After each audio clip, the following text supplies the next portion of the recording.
A'udzubillahiminasyaitonirrajim. Bismillahirrahmanirrahim. Assalamualaikum warahmatullahi wabarakatuh.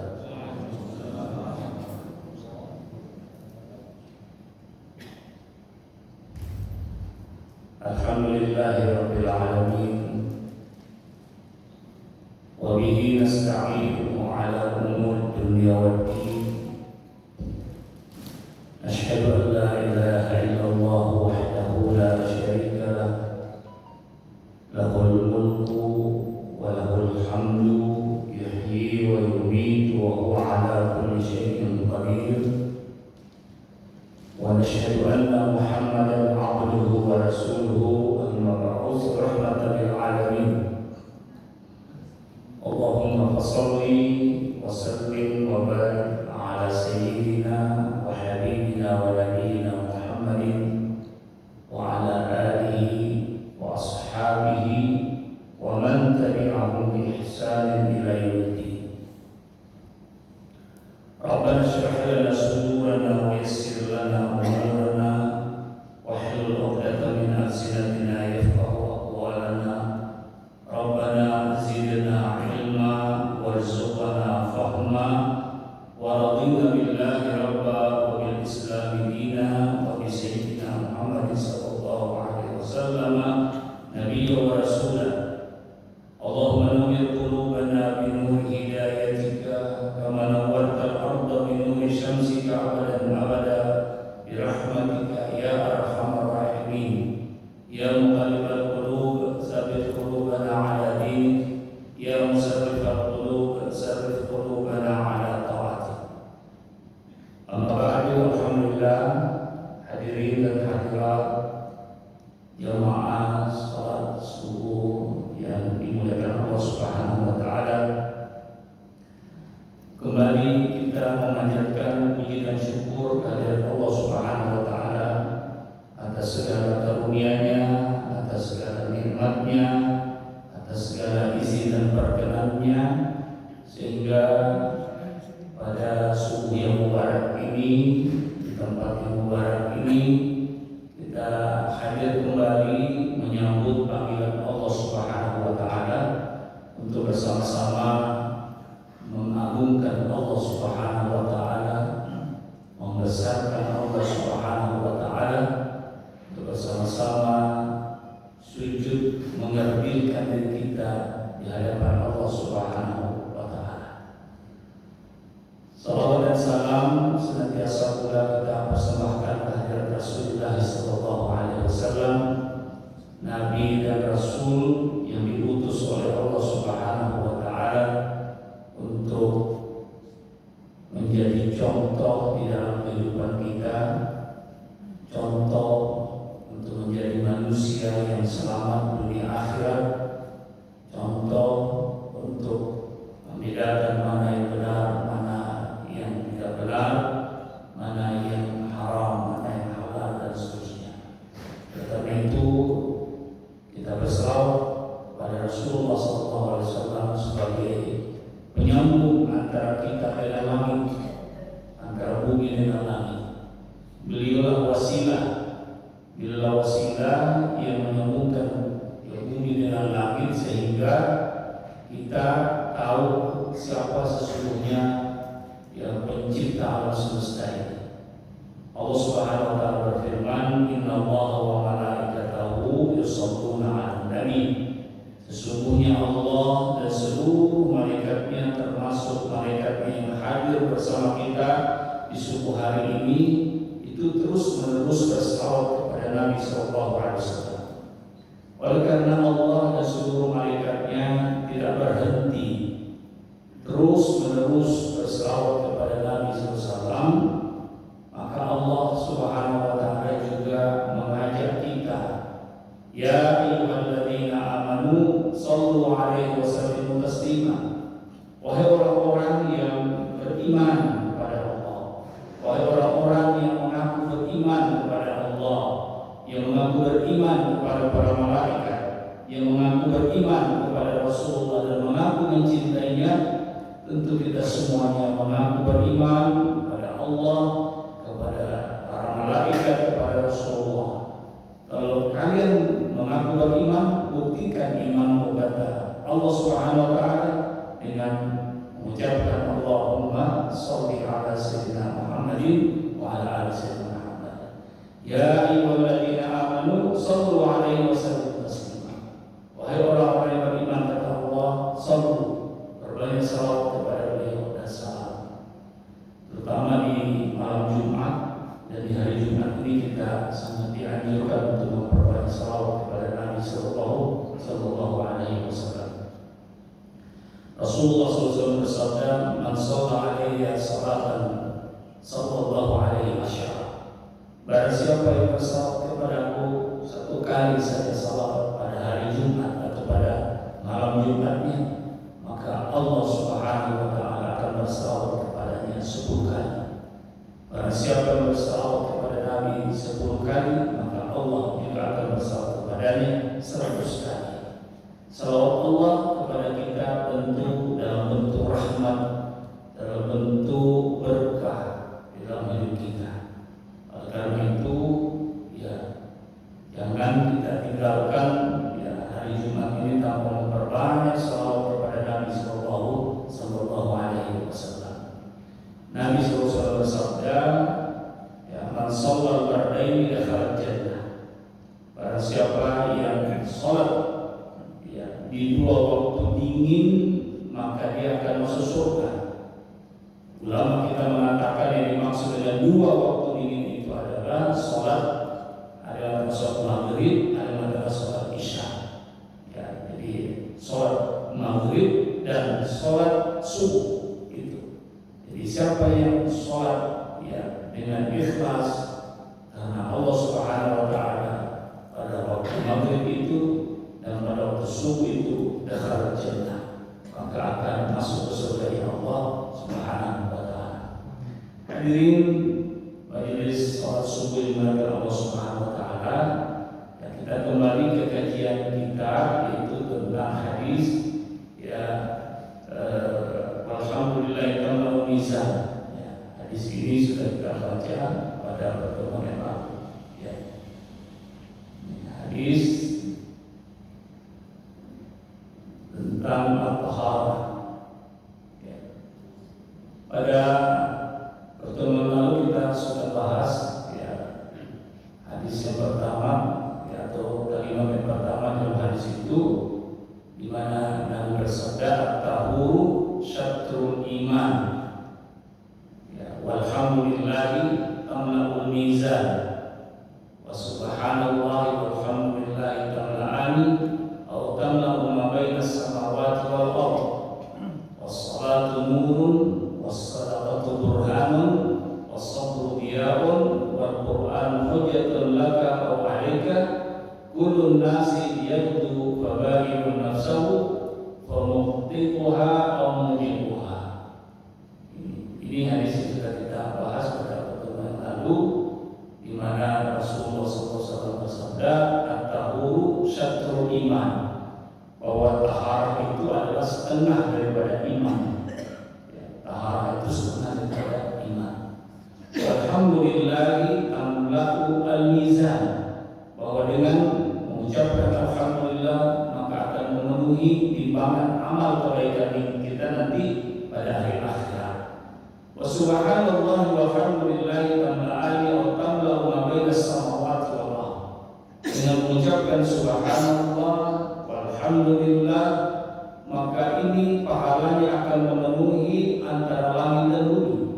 Ya, memenuhi antara langit dan bumi. Was-salatu nurun, bahwa salat itu adalah cahaya. Was-sadaqatu burhanun, bahwa sedekah itu adalah bukti keimanan kita kepada Allah. Ya, was-sabru diya'un, kesabaran itu adalah ya sinar.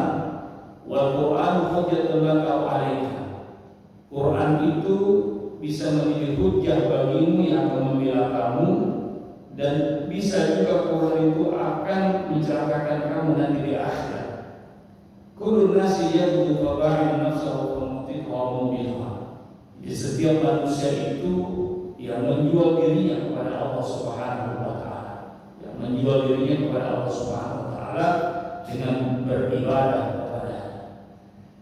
Hadirin oleh Allah Subhanahu wa taala, kita sudah jelaskan kemarin tentang alhamdulillah dan ma'uliza, bahwa alhamdulillah itu memenuhi timbangan amal kebaikan kita. Kemudian yang kedua itu yang sudah kita bahas adalah subhanallah walhamdulillah dan la aqalla ma baina samawati wal ardh. Dengan mengucapkan subhanallah walhamdulillah itu akan memenuhi ruang antara langit dan bumi. Begitu banyaknya, begitu besarnya pahala orang yang mengucapkan subhanallah walhamdulillah. Makanya para sahabat-sahabat Nabi yang sudah uzur, yang sudah tidak mampu untuk melakukan amal-amal sunnah yang lainnya, ketika bertanya kepada Nabi, ya Rasulullah, tunjukkan kepada kami satu amalan yang bisa memasukkan kami surga. Jangan terlalu banyak ya Rasulullah, karena kami sudah tidak mampu, kami sudah tua. Kira-kira amalan apa itu ya Rasulullah yang bisa kami amalkan, yang bisa kami lakukan, dan itu bisa memasukkan kami surga. Salah satu yang tadi itu Nabi mengatakan subhanallah walhamdulillah tamla ma samawati. Ucapkan subhanallah walhamdulillah. Atau mulai dari awal alhamdulillah subhanallah walhamdulillah wa la ilaha illallah akbar. Itu kita ucapkan, maka itu pahalanya seperti mengisi ruang antara langit dan bumi. Selanjutnya sudah kita bahas juga oleh Allah Subhanahu wa taala tentang tahur syatrul iman, bahwa dan masih kita bahas ini tentang taharah ini, tentang bersuci. Nah, hadirin Allah Subhanahu wa taala, jadi bersuci itu ada dua, taharah itu ada dua, bersuci dari hadas besar dan bersuci dari hadas kecil. Ini juga kita sudah jelaskan. Bersuci dari hadas besar itu dengan mandi besar. Mandi besar itu dilakukan kalau keluar mani, melakukan hubungan suami istri, baik itu keluar atau tidak keluar, itu kalau sudah melakukan itu maka wajib mandi. Maka Imam Syafi'i mengatakan ketika usaha ini wajib berghusl. Bertemunya dua yang disunnah, ketika bertemunya dua yang disunat itu sekalipun tidak keluar, maka wajib mandi, kata Imam Syafi'i. Sebagaimana yang diriwayatkan oleh Rasulullah SAW. Nah, kemudian mengangkat hadas kecil itu dilakukan kalau kita tentu buang air kecil, keluar mazi dan seterusnya. Itu dengan berwudu. Nah, ini oleh Allah Subhanahu wa taala, kita sedikit bicara tentang wudu pada kesempatan ini. Jadi antara ibadah-ibadah lahiriah, ibadah-ibadah lahiriah yang diwariskan Rasulullah SAW kepada kita semua itu adalah wudu. Di wudu ini adalah salah satu yang paling akrab, namun paling sering terlewatkan maknanya. Karena terlalu seringnya kita berwudu sehingga maknanya itu terlewatkan. Kita tidak memikirkan apa makna daripada perlakuan atau kelakuan wudu yang kita lakukan itu.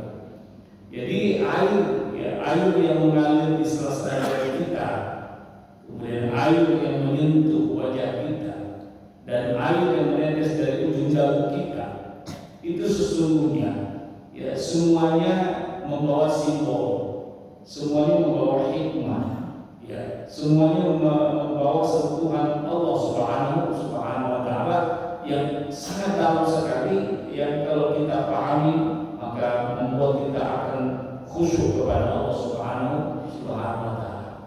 Jadi para ulama kita seperti Imam Al-Ghazali, Imam Ar-Razi dan seterusnya, para ahli fikih dari Ibn Hazm menjelaskan bahwa wudu itu bukan hanya taharah.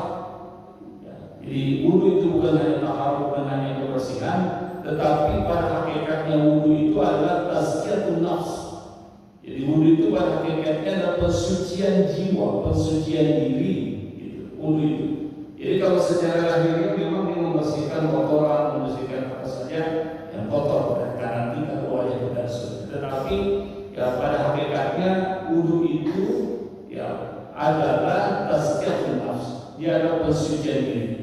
Wudu itu pada hakikatnya adalah persiapan spiritual untuk menghadap kepada Allah Subhanahu wa taala. Itu wudu. Apa landasan utamanya? Yaitu dalam Al-Qur'an. Allah Subhanahu wa taala berfirman, "Ya ayyuhalladzina amanu idza qumtum ila sholati faghsilu wujuhakum wa aydiyakum ilal marafiqi wamsahu bi ru'usikum wa arjulakum ilal ka'bayn." Ini di surah Al-Maidah ayat 6. Ya ayyuhalladzina amanu, wahai orang-orang yang beriman, ya, idza qumtum ila sholati, kalau kamu mau sholat, faghsilu wujuhakum, maka basuhlah, cucilah wajahmu, wa aydiyakum, cucilah tanganmu, kedua tanganmu, ilal marafiq, cucilah tanganmu sampai kepada sikumu, ya. Wamsahu bi ru'usikum, kemudian ya usaplah sebahagian dari kepalamu, wa arjulakum ilal ka'bayn, dan cucilah kedua kaki. Di ayat ini hari malaikat Allah Subhanahu wa taala, ya, ayat ini tidak hanya memerintahkan gerakan lahiriah ini ayat, ya, tetapi ayat ini yang membuka pintu menuju hikmah yang lebih dalam lagi. Ini ayat ini, ya, sebagaimana dijelaskan para ulama kita. Nah, disinilah perjalanan wudu dimulai, ya. Jadi kita akan jelaskan nanti tentang wudu ini. Pertama, kalau kita mau berwudu itu kita harus berniat dulu. Ketika hati menjadi ruh ibadah, ya maka kita harus berniat. Nah, segala ibadah semuanya tegak di atasnya. Apapun bentuk ibadah itu, ya, innamal a'malu binniyat, kata Nabi. Sesungguhnya sebuah amalan itu akan diberi pahala oleh Allah Subhanahu wa taala kalau didasarkan dengan niat, kalau diawali dengan niat. Kalau ada ibadah yang kita lakukan, sebanyak apapun ibadah itu, kalau tidak diniatkan, maka tidak akan mendapatkan pahala di sisi Allah Subhanahu wa taala. Ada orang ruku sujud sampai 100 rakaat, 1000 rakaat, tapi tidak ada niatnya, ya, maka juga sia-sia di sisi Allah Subhanahu wa taala. Orang yang berpuasa juga demikian. Kalau dia tidak berniat, maka sebanyak apapun puasanya itu tidak akan diberikan pahala oleh Allah Subhanahu wa taala. Mungkin dari sisi kesehatan dia dapat, ya mungkin dia dapat dari sisi kesehatannya, dari sisi dunianya, ya mungkin dia bisa diet di situ, ya bisa sehat di situ, tapi dari sisi pahalanya dia tidak mendapatkan pahala karena tidak diniatkan, ya tidak diniatkan. Begitu juga yang lainnya ibadah-ibadah, ya, haji, umrah dan seterusnya, itu harus diawali dengan niat. Labbaik Allahumma labbaik, labbaik Allahumma hajjan, atau labbaik Allahumma umratan. Itu. Makanya sebelum kita haji itu, sebelum kita meninggalkan miqat makani, yang miqat tempat kita berniat itu, para pembimbing haji itu memastikan sebelum kita bergerak dari miqat itu, ya diulangi lagi niat itu supaya semua dipastikan semua berniat. Labbaik Allahumma umratan kalau dia umrah, labbaik Allahumma hajjan kalau dia haji, ya itu dipastikan semua di atas bis itu. Sekalipun sudah berniat di masjid setelah sholat 2 rakaat ihram, ya setelah bersolat 2 rakaat ihram dia berniat labbaik Allahumma hajjan, tetapi para pembimbing untuk memastikan bahwa semua kita berniat ketika kita semua sudah duduk di bis untuk sebelum menuju ke Masjidil Haram, ya kita dibimbing untuk mengucapkan labbaik Allahumma hajjan kalau dia berhaji, labbaik Allahumma umratan kalau dia berumrah. Nah, itu dengan Allah Subhanahu wa taala. Jadi Imam Al-Ghazali menyebutkan bahwa ruh al-amal itu adalah niat. Ruhnya amal itu adalah niat. Sama ruhnya manusia, ya. Jadi manusia tidak akan bisa bergerak kalau tidak ada rohnya. Sama juga dengan ibadah-ibadah yang lain, kalau kita tidak berniat, tidak ada rohnya. Nah, jadi Imam Al-Ghazali mengatakan niat itu adalah roh dari amal itu sendiri. Tanpa niat, kata beliau, gerakan akan menjadi hampa. Semua gerakan kita menjadi hampa. Tidak ada pahala di sisi Allah Subhanahu wa taala. Niat itu adalah bisikan batin yang menghubungkan kita dengan dengan Allah Subhanahu wa taala sebelum air itu menyentuh kulit kita. Sebelum air menyentuh kulit kita. Ini dia adalah hubungan batin. Ya, sama dengan berpuasa. Jadi berpuasa itu adalah bagaimana sebelum kita berpuasa kita menghubungkan diri kita dengan Allah Subhanahu wa taala sebelum kita menahan diri dari makan dan minum. Ya, itu puasa. Nah, mengenai niat puasa ini ya, ada sebulan lagi kita akan berpuasa. Jadi puasa itu di dalam mazhab Syafi'i itu diniatkan setiap malam. Diniatkan setiap malam, sekalipun mazhab yang mengatakan satu kali saja berniat itu. Satu kali saja kita berniat di malam pertama dari Ramadan. Ya, satu kali saja berniat, setelah itu selesai. Nah, tapi Imam Syafi'i mengatakan tidak. Itu akan berisiko kalau berniat satu kali. Ya, akan berisiko sekali kalau kita berniat satu kali di awalnya. Nah, hadirin Allah Subhanahu wa taala. Jadi puasa itu dasarnya dengan sholat. Kalau sholat itu, ya niatnya di awal, untuk semua sholat yang kita lakukan di rakaat-rakaat itu. Kalau misalnya kita sholat maghrib itu 3 rakaat, kita berniat di awalnya, sholli fardal maghrib 3 rakaat mustaqbil qiblat adaan ila 3 rakaat. Nah, masalahnya adalah ketika di rakaat kedua kita kentut, maka hancur semua yang pertama yang kedua tadi. Nah, makanya di dalam puasa itu dari Imam Syafi'i, kalau kita berniatnya di awal puasa, itu ketika kita batal di hari ke-15, maka batal semua yang 15 yang di awal. Karena kita berniatnya di awal, Makanya kata beliau diperbaharui terus itu setiap malam. Makanya Nabi katakan, man lam yuwayyid as-siyam fala siyam. Pada siapa yang tidak berniat di malam harinya, maka tidak ada puasanya, kata Nabi sallallahu alaihi wasallam. Jadi harus kita berniat setiap malam. Ya, setiap malam kita mengingatkan itu.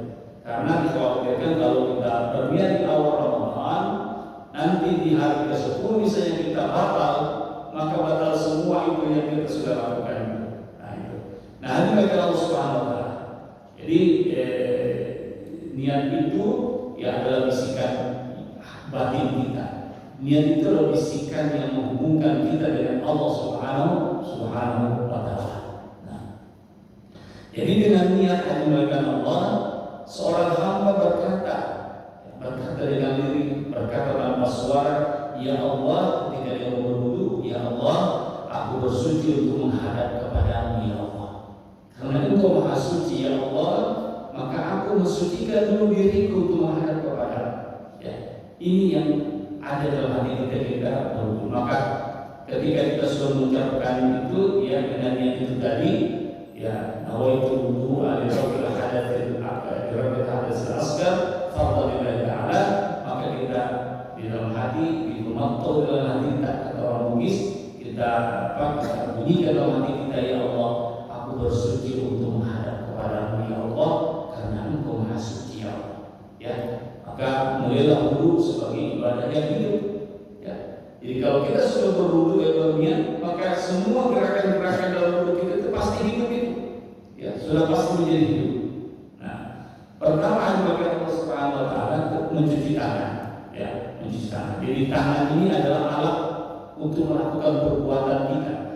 Ya, perbuatan kita itu kita lakukan dengan tangan kita ini. Nah, ulama kita seperti Imam Ibnu Arabi misalnya memaknai, ya beliau memaknai itu bahwa membasuh tangan itu adalah simbol perbersihan karya dan tindakan duniawi kita. Ya, kita bersihkan tindakan-tindakan dan karya-karya duniawi kita. Karena Rasulullah SAW memulai wudunya dengan mencuci tangan. Yang mencuci tangan itu faghasala yadayhi thalathan, kata sahabat kita melihat Nabi berwudu, beliau itu membasuh kedua tangannya 3 kali sebagaimana diriwayatkan Imam Bukhari. Jadi 3 kali basuhan itu yang memberikan kesadaran kepada kita, ya, bahwa pengulangan itu meneguhkan bahwa kebiasaan kita perlu dibenahi, kebiasaan kita perlu disucikan dan perlu diarahkan. Jadi pada saat kita berwudu, yang mencuci tangan kita niatkan bahwa semua yang kita lakukan ya pagi hari ini harus bersih dari segala yang diharapkan Allah Subhanahu wa taala. Ya. harus bersih, harus suci. Di semua yang saya lakukan, semua yang saya perbuat hari ini, akan saya perbuat hari ini harus bersih dari segala yang dilarang oleh Allah Subhanahu wa Ta'ala. Gitu. Kemudian yang kedua, berkumur-kumur. Ya, berkumur-kumur. Jadi lisan adalah amanah yang Allah Subhanahu wa Ta'ala berikan kepada kita. Ini lisan ini, lidah ini. Lidah sebagaimana kita sudah jelaskan pada pertemuan-pertemuan lalu, itu bisa membawa kita ke surga Allah pada saat yang sama, dan lisan yang sama juga akan membawa kita ke nerakanya Allah Subhanahu wa Ta'ala. Ya, ini. Maka Nabi mengatakan, barang siapa yang bisa menjaga ya benda di antara dua bibirnya dan menjaga benda di antara dua pahanya, maka aku jamin dia surga, kata Nabi. Ya, Allahu jannah. Barang siapa yang bisa menjaga benda di antara dua bibirnya, yaitu lidahnya, dan menjaga benda di antara dua pahanya, yaitu kemaluannya, ya, maka aku jamin untuknya surga, kata Nabi Sallallahu Alaihi Wasallam. Ya, jadi lidah ini adalah amanah besar. Nah, lidah ini bisa menjadi sumber pahala bagi kita, ya bisa juga menjadi sumber dosa bagi kita. Lidah ini bisa menjadi sumber pahala bagi kita yang akan mengantarkan kita ke surganya Allah, bisa juga menjadi sumber dosa, kemaksiatan yang akan mengantar kita kepada nerakanya Allah Subhanahu wa Ta'ala. Nah, Al-Imam An-Nawawi itu menjelaskan bahwa sesungguhnya berkumur itu adalah pembersihan tempat keluarnya kata-kata. Jadi kita akan bersihkan semua yang kata-kata yang akan keluar dari diri kita, ya, dari mulut kita. Kita bersihkan.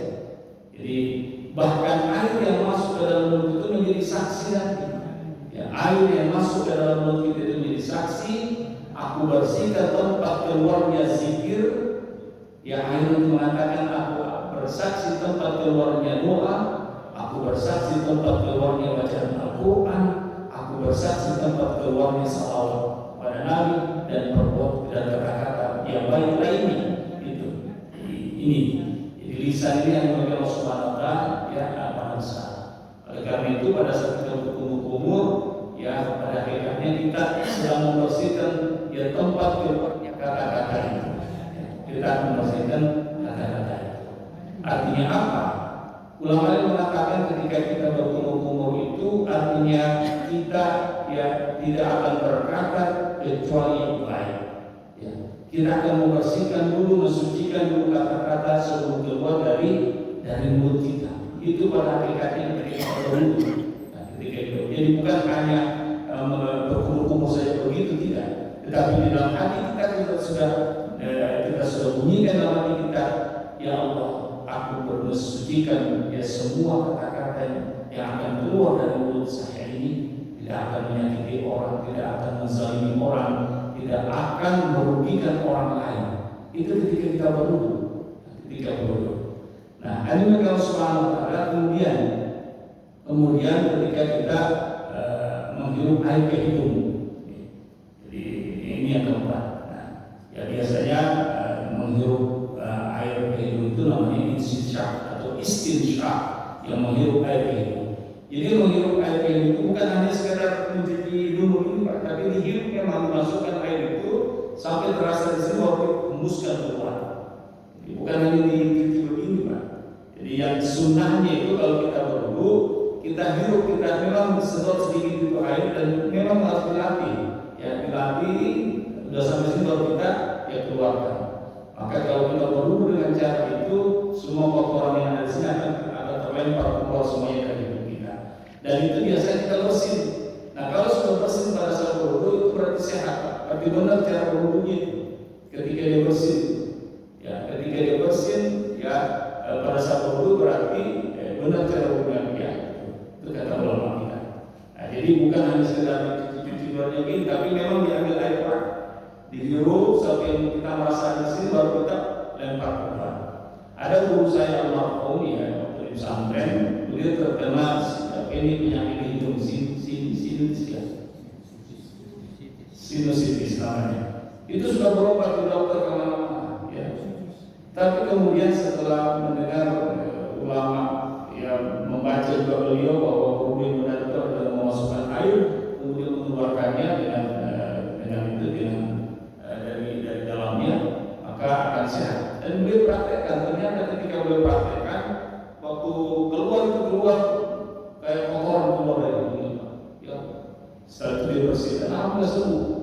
sembuh Pak. Itu boleh. Ini kalau kita berwudu dengan cara Rasulullah SAW. Nah, ini mereka Allah Subhanahu wa Ta'ala jadi istinsyaq, menghirup air yang itu namanya istinsyaq, bukan mencuci hidung tapi istinsyaq namanya. Nah, kemudian istinsyaq, setelah kita istinsyaq kita hirup air, baru di istinsyaq dikeluarkan, ya, dikeluarkan istinsyaq namanya. Itu benar, ya itu benar. Jadi istinsyaq itu atau dalam istinsyaq itu istinsyaq menghirup air dari hidung, istinsyaq itu mengeluarkannya adalah bahagian dari fitrah manusia, ya bagian dari fitrah manusia. Nah dijelaskan oleh ulama kita bahwa istinsyaq ini adalah penyempurnaan kebersihan yang dituntut oleh syariat itu. Nah, Rasulullah SAW bersabda, ya balighu fil istinsyaq illa an takunu sha'imin, ya. Jadi bersungguh-sungguhlah kalian di dalam beristinsyaq. Beristinsyaq maksudnya masukkan betul air dalam hidungnya, dihirup baru dikeluarkan. Ya, bersungguh-sungguhlah kata Nabi. Balighu kata Nabi. Ya, kecuali kalau kalian berpuasa. Nah, kalau kalian berpuasa jangan terlalu dimasukkannya nanti masuk airnya ke tenggorokannya. Gitu. Jadi kalau berpuasa kata Nabi SAW adalah bersungguh-sungguh masukkan ini. Yang bersungguh-sungguh kemudian dikeluarkan.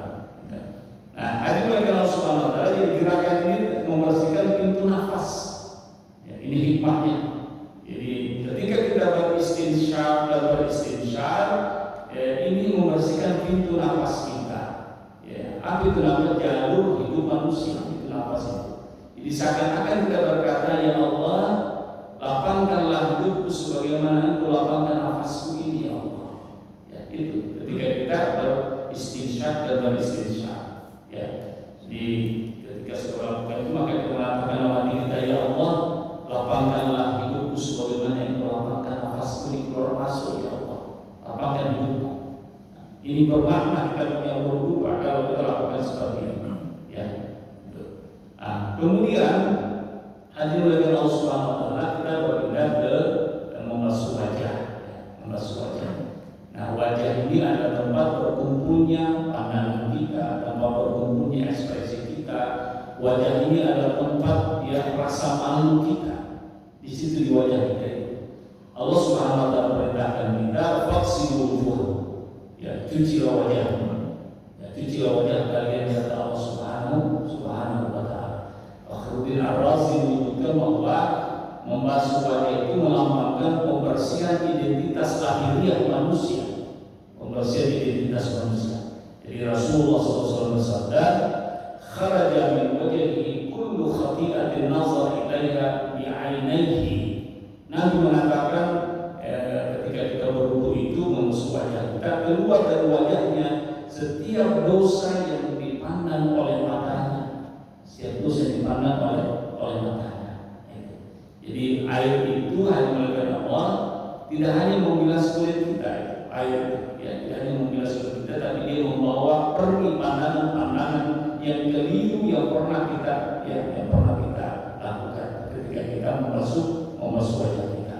Nah, membasuh wajah itu pada saat itu semua tempat yang mulai tempat tumbuhnya rambut itu kita basuh, bukan hanya di sini tapi semua tempat yang tumbuh rambut itu kita basuh dengan baik. Berwudu itu. Jadi ketika kita berwudu, maka pada hakikatnya kita lagi membasuh wajah kita, dan ketika airnya sudah keluar, jadi maka dia akan membawa pandangan-pandangan yang keliru yang selama ini sudah kita lakukan. Nah, kemudian di wajah kita itu sudah ada hidung kita, sudah ada mulut kita, sudah ada mata kita, dan seterusnya. Nah, itu kita basuh ya dengan niat supaya ya Allah nanti bersihkan semua pandangan-pandangan yang saya akan pandang pada hari ini, yang bersihkan semua yang akan saya hirup, bersihkan semua yang saya ucapkan ya ketika kita membasuh wajah kita. Kemudian membasuh tangan, hingga siku. Ya, ini menyucikan amal kita. Allah meneruskan perintahnya di ayat tadi, wa iyyakum bil marafiq. Ya, basuhlah kedua tanganmu sampai ke siku. Basuh kedua tanganmu sampai ke siku. Nah, tangan ini tidak hanya melakukan, tetapi juga memengaruhi tangan ini. Tadi mereka Allah SWT Jadi membasuh tangan hingga siku itu menyimbolkan pembersihan total terhadap amal-amal kita. Ya, pembersihan total terhadap amal-amal kita. Makanya Rasulullah SAW bersabda, "Takhruju khataaya yadayhi ma'al ma'." Bahwa dosa-dosa tangannya keluar bersama air. Ya, keluar bersama air ketika kita membasuh tangan kita. Ya, ketika kita membasuh tangan kita. Nah, dengan itu seakan-akan kita mengatakan, ya Allah, aku bersihkan apa yang telah aku pegang, ya Allah. Aku bersihkan apa yang sudah aku raba, ya Allah, dan berikanlah apa yang telah aku pegang, apa yang akan saya pegang, ya Allah. Itu. Jadi ini ketika kita memasukkan kita. Hari melalui Allah Subhanahu wa Ta'ala, ketika kita masuk kita niatkan mengatakan, ya Allah, bersihkanlah apa-apa yang sudah saya pegang selama ini, ya Allah, dan berkahilah apa-apa yang akan saya pegang pada hari ini. Sehingga kalau orang sudah berwudu dengan benar dan memahami wudunya dengan benar, maka sangat berhati-hati dalam hidupnya. Sebelum memegang, sebelum melakukan sesuatu, maka dia harus ingat apakah yang saya lakukan yang seperti ini atau sesuatu ini adalah halal atau haram, diberkahi atau tidak diberkahi. Ya. Ini hanya Allah Subhanahu wa Ta'ala. Ya. Kemudian membasuh kepala. Ya, membasuh kepala. Penyucian niat dan pikiran sebenarnya di sini. Di Allah Subhanahu wa Ta'ala firman, "Wamsahu bi ru'usikum," ya, hendaknya usah sebahagian dari kepala. Ya. Kalau Imam Syafi'i dia paham wamsahu bi ru'usikum ini adalah basuh sebahagian dari kepala. Kalau sudah sebahagian dari kepalamu dibasuh sudah selesai firman Allah Subhanahu wa Ta'ala. Tetapi bagi Imam Maliki tidak cukup sebagian, tapi semuanya.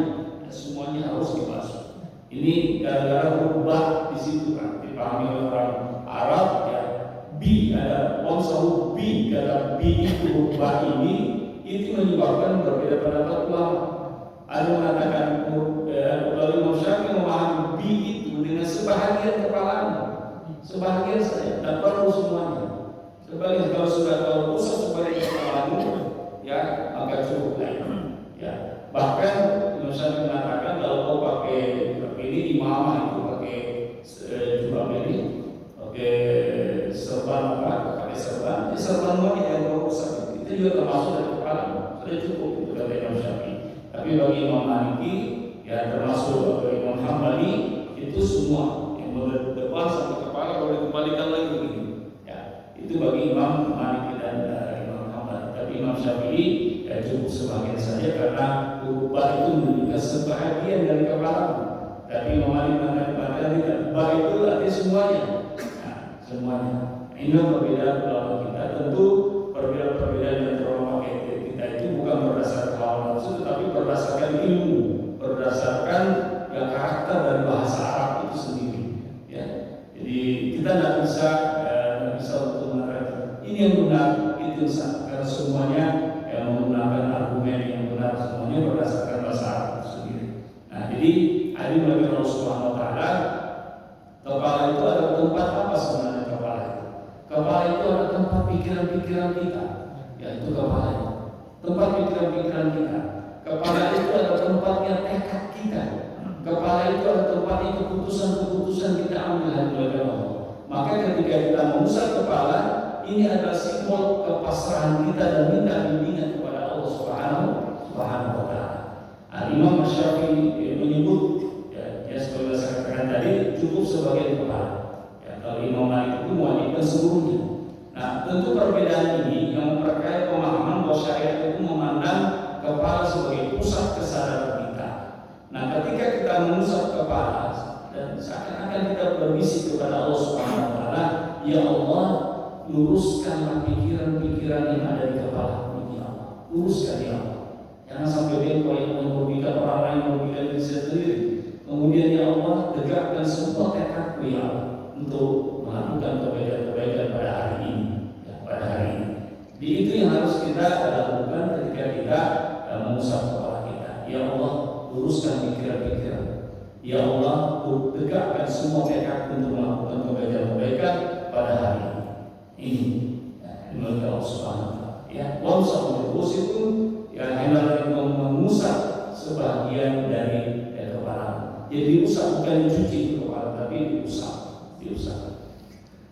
Kemudian mengusap telinga adalah Allah, ya, mengusap telinga. Rasulullah SAW mengusap telinga bagian dalam dan luar, bagian dalam dan luarnya.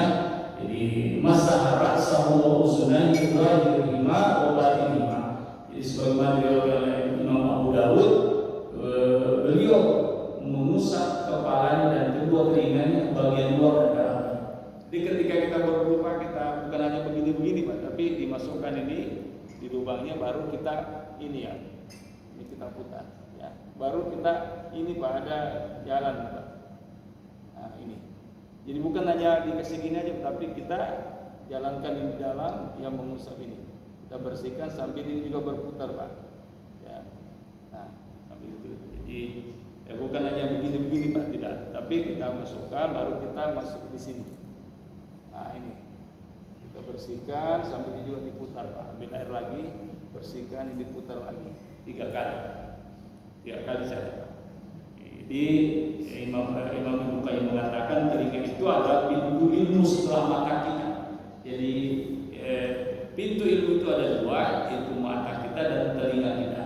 Maka dengan mengusap telinga seorang hamba, kita sesungguhnya memohon ya Allah, jauhkanlah telingaku dari keburukan ya, dan jauhkanlah telingaku dari segala yang bermaksiat, dekatkan aku dengan kebenaran gitu. Dekatkan aku ya Allah dengan kebenaran, mendengar kebenaran, mendengar nasihat Allah ketika kita ya ini masuk telinga atau mengusap telinga kita. Ini yang dimaksud Allah Subhanahu wa taala. Kemudian ya itu mengusap tengkuk. Jadi mayoritas ulama Syafi'iyah, Hanafi, Malikiyah menganggap amalan ini tidak disunahkan karena hadisnya lemah. Jadi ya ada ulama yang mengatakan disunahkan, ada juga mengatakan tidak usah, tidak perlu usap ini. Tapi yang di sebagian bermazhab Syafi'i, ulama sebagian Syafi'i itu ya mengusap ini Pak, yang mengusap di belakang ini. Tapi mayoritas ulama mengatakan tidak perlu ya, tidak perlu. Sekaligus sebagian ulama yang membolehkan sebagai bagian dari keutamaan, ya keutamaan kita memasuk ya bagian seperti itu.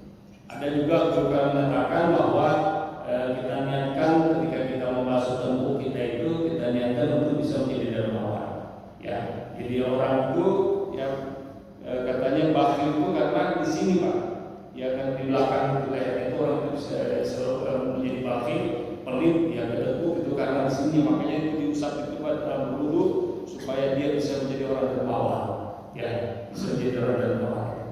Nah, jadi mayoritas ulama yang menganggap mengusap tengkuk ini tidak disunahkan karena hadis ulama, tapi sebagian ulama membolehkannya sebagai fadailul amal, sebagai keutamaan. Jadi tidak ada yang salah di situ, silahkan. Jadi secara jadi gerakan ini maknanya sebagai pelepasan beban dunia. Jadi pada saat kita mengusap tengkuk kita mengatakan ya Allah, lepaskan gerakku, saya menahan langkah menuju-Mu ya Allah. Ya. Ada juga mengingatkan ya Allah, bebaskan aku dari segala sifat bakhil ya Allah. Ada yang katakan ya ulama kita, bebaskan aku dari sifat bakhil, sifat pelit ya Allah ketika kita mengusap tengkuk kita ini. Nah, kemudian yang membasuh kaki hingga mata kaki kita, yang membasuh kaki hingga mata kaki. Nah, Allah Subhanahu wa taala menutup ayat itu tadi wa arjulakum ilal ka'bayn. Ya, cucilah, basuhlah kaki kalian sampai ke mata kaki. Jadi hadirin muliakan Allah, kaki ini adalah saksi perjalanan hidup manusia. Ya, saksi perjalanan hidup manusia. Kemana kita pergi ini kaki akan menyaksikan nanti. Ya kaki kita akan bersaksi di hadapan Allah Subhanahu wa taala. Dia pergi ke sini ya Allah. Oh dia pergi ke kantor kerja, oh pergi ke kebun, pergi ke sawah, pergi ke ini, pergi. Semua ini kaki akan menjadi saksi nanti. Semua perjalanan kita akan disaksikan oleh kaki kita, dan itu akan dipersaksikan di hadapan Allah Subhanahu wa taala. Jadi Nabi mengatakan takhruju khataya rijlaihi ma'al. Jadi dosa-dosa kedua kakinya keluar bersama air.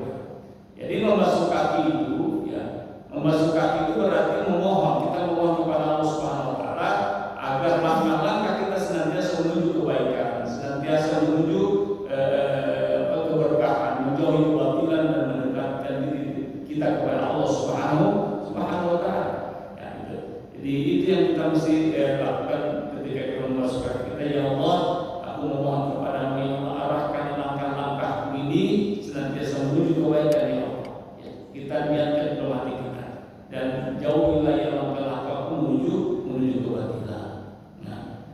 Kemudian yang selanjutnya itu doa setelah wudhu. Ya, doa setelah wudhu. Jadi ketika kita selesai berwudhu, maka dianjurkan kita berdoa. Nah, berdoanya menghadap ke kiblat dan sambil berdiri, bukan duduk. Ya, sambil berdiri kita menghadap ke kiblat sambil berdoa. Nah, Nabi SAW bersabda, "Man tawadda'a fa ahsana al-wudu'a, tsumma qala asyhadu an la ilaha illallah wahdahu la syarika lah, fatahta lahu wa futihat lahu abwaabul jannah ats-tsamaniyah." Jadi Nabi mengatakan, "Man tawadda'a," barang siapa yang berwudu atau yang sudah berwudu, fa ahsana al-wudu'a, kemudian dia sempurnakan wudunya itu, tsumma qala, kemudian dia berdiri lalu menghadap ke kiblat, asyhadu an la ilaha illallah wahdahu la syarika lah, seterusnya, maka akan dibukakan kepadanya ya pintu-pintu surga yang 8. Nah, ini melalui Allah Subhanahu wa taala. Jadi banyak ulama ya seperti Imam Nawawi menyatakan bahwa berdoa setelah wudu ini ya menghadap kiblat adalah adab yang dianjurkan, menghadap kiblat sambil berdiri. Nah, doa setelah wudu itu adalah deklarasi sebenarnya pengumuman kita bahwa saya sudah suci ya Allah. Ya, saya sudah suci ya Allah. Saya sudah suci niat ya Allah. Saya sudah suci semuanya ya Allah. Sekarang aku siap menghadap kepadamu. Ya, aku siap menghadap kepadamu. Ini berarti Allah Subhanahu wa taala. Jadi wudu itu bukan hanya membasuh debu dunia dari tubuh kita. Bukan hanya membasuh debu, tetapi wudu itu adalah ritual yang mengangkat ya, roh kita, meninggikan roh kita. Jadi setiap tetes air itu membawa pesan bahwa Allah memanggil kita kembali kepada fitrah, ya, kembali kepada fitrah kita, kembali kepada kebersihan kita, kembali kepada kesucian kita, sebagaimana bayi. Ya, itu. Jadi setiap tetes-tetes yang keluar dari tubuh kita itu ada sesungguhnya pesan di situ ya. Ada pesan bahwa Allah Subhanahu wa taala memanggil kita kembali kepada kesucian, kembali kepada fitrah kita. Bahwa ibadah itu bukan dimulai di sajadah. Jadi ibadah itu bukan dimulai di sajadah, tetapi di pinggir keran itu. Ya, di pinggir keran itu ketika air pertama kali menyentuh tangan kita, di situ dimulai ibadah. Bukan ketika kita di sajadah itu. Nah, hari ini Allah Subhanahu wa taala. Jadi dalam kesucian wudu seorang hamba melafalkan doa-doa batin yang tidak terdengar oleh telinga manusia, tapi tercatat oleh malaikat. Ya, ketika kita tadi itu setiap membasuh, setiap melakukan itu, kita ya melafalkan doa-doa batin itu kan. Ya, ketika kita tadi mencuci tangan, ya Allah, ya aku mohon kepadamu, bimbing aku untuk melakukan pekerjaan, berkah semua aku sembuh ya Allah, dan seterusnya. Itu hanya kita yang tahu dengan Allah Subhanahu wa taala dan malaikat, ya, dan malaikat. Nah, jadi dalam kesucian itu seorang hamba itu melafalkan doa-doa batin yang tidak terdengar oleh telinga manusia yang lain, tetapi tercatat oleh malaikat. Dan tatkala hati Allah Subhanahu wa taala tetesan air terakhir jatuh, maka hamba itu siap berdiri di hadapan Rabbnya. Ya, siap berdiri di hadapan Allah Subhanahu wa taala dengan tubuh yang bersih, dengan jiwa yang tenang, dan hati yang bercahaya insyaallah. Ya, hari berikan Allah semoga ini ya, bisa memberikan pencerahan kepada kita, yang perubahan kepada kita dari berwudu biasa atau berwudu mencuci kotoran-kotoran dunia, ya kotoran-kotoran zahir, kita kemudian bisa melakukan wudu secara batin tadi ya dengan menghafalkan doa-doa yang lirik kita lakukan sendiri yang hanya didengar oleh Allah dan oleh para malaikat dan dicatat sebagai amal. Sekira inilah yang perlu kita sampaikan pada kesempatan mubarak ini. Mari kita tutup dengan doa kafaratul majlis. Subhanallahumma wa bihamdika asyhadu an la ilaha illa anta astaghfiruka wa atubu ilaika wa sallallahu ala sayyidina Muhammadin wa ala alihi wa sahbihi ajma'in ila hadratin nabi Mustafa al-Fatihah. A'udzubillahi minasyaitonir rajim. Bismillahirrahmanirrahim. Alhamdulillahil alamin. Ar-Rahmanir Rahim. Maliki yaumiddin. Iyyaka na'budu wa iyyaka nasta'in. Ihdinas siratal mustaqim. Siratal ladzina an'amta 'alaihim ghairil maghdubi 'alaihim waladdallin. Amin. Allahumma waffiqna aqwamit thariq. Assalamualaikum warahmatullahi wabarakatuh.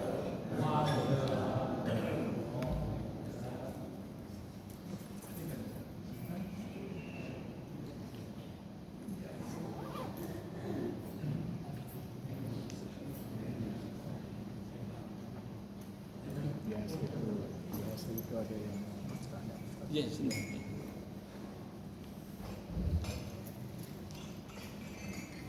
Ada tuh yang ditulis dibaca salah atau Itu cuci kaki. Cuci kaki. Nah,